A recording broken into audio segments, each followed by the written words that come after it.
தமிழ் சினிமாவில் முன்னணி நடிகையாக வலம் வர்றவங்க தான் நடிகை சமந்தா. இவங்க நாக சைதன்யாவை காதலித்து திருமணம் செய்து கொண்டதும் விவாகரத்தானதும் எல்லாருக்குமே தெரிஞ்ச விஷயம்தான். நாக சைதன்யா தரப்பில் 200 கோடி ஜீவனாம்சம் தரோம் அப்படின்னு சொன்னாலும் அதை மறுத்துட்டாங்க அப்படின்ட்டுன்னு ஒரு பேச்சும் இருந்தது.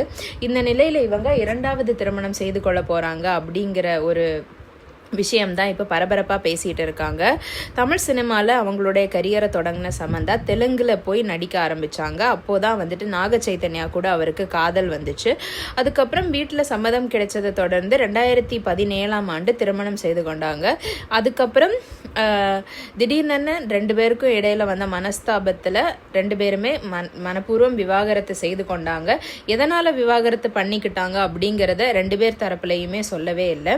இது ஒரு பக்கம் இருக்க, நாக சைதன்யாவுக்கு வந்துட்டு சோபிதா துலிபாலா அப்படிங்கிறவங்க கூட 2வது திருமணம் நடந்தது. 2வது திருமணம் முடிஞ்சதுமே வந்துட்டு சமந்தாவோட ஃபேன்ஸ் எல்லாருமே வந்துட்டு அவர் மூவ் ஆன் ஆகிட்டாரு, நீங்களும் மூவ் ஆன் ஆகுங்க, வேற கல்யாணம் பண்ணிக்கோங்க அப்படின்ட்டு அவங்கள கேட்டுட்டு இருந்தாங்க. ஆனால் சமந்தா வந்துட்டு முழுக்க அவங்க கெரியரில் தான் ஃபோக்கஸ் பண்ணிட்டு இருந்தாங்க.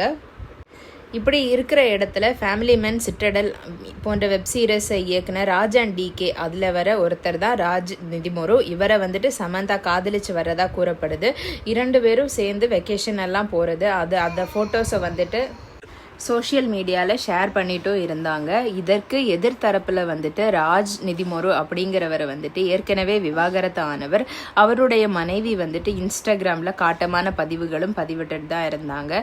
இது ஒரு பக்கம் இருக்க, ராஜும் சமந்தாவும் 2வது திருமணம் செய்து கொள்ள போகிறாங்க அப்படிங்கிற நியூஸ் தான் இப்போ ஹாட் டாக்காக இருந்துட்டுருக்கு.